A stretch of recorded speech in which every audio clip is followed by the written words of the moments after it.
Hi guys, this is Outback Jerky, and today I want to show you some of the meat we use. This is denuded topside.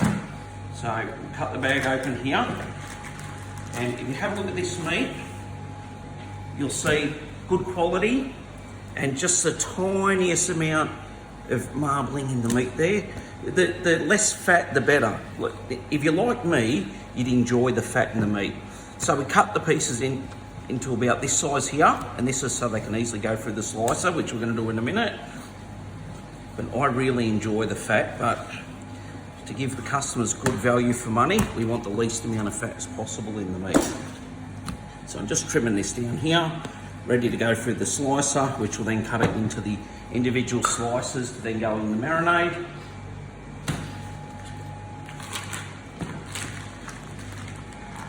So we usually do this process once or twice a week, depending on how many orders we have. All of our beef jerky is made fresh. We make it every single week. So we usually sell out of most products weekly, so we don't hold any stock. We just make what we need for the orders and for the markets and things like that, and for Woolworths. And then we stop making until we have the next orders come through, and then we start again. So you'll see all this meat here. Beautiful, beautiful, fresh. Just look at that, absolutely beautiful. Now this is ready for the slicer. So when it goes through the slicer, it'll go through like this, and it'll come out in all the nice strips.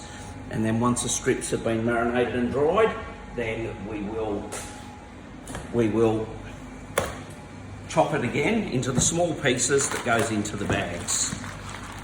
So it's a fairly quick process here.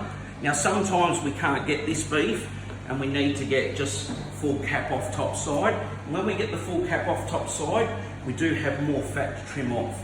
I don't like to have waste, so I prefer this. We do pay extra for this meat to have no fat, but just sometimes it's not available, and then we will have to get the cap off and remove the fat, which is no good for us and no good for the waste. So, all right, we'll see you on the next video.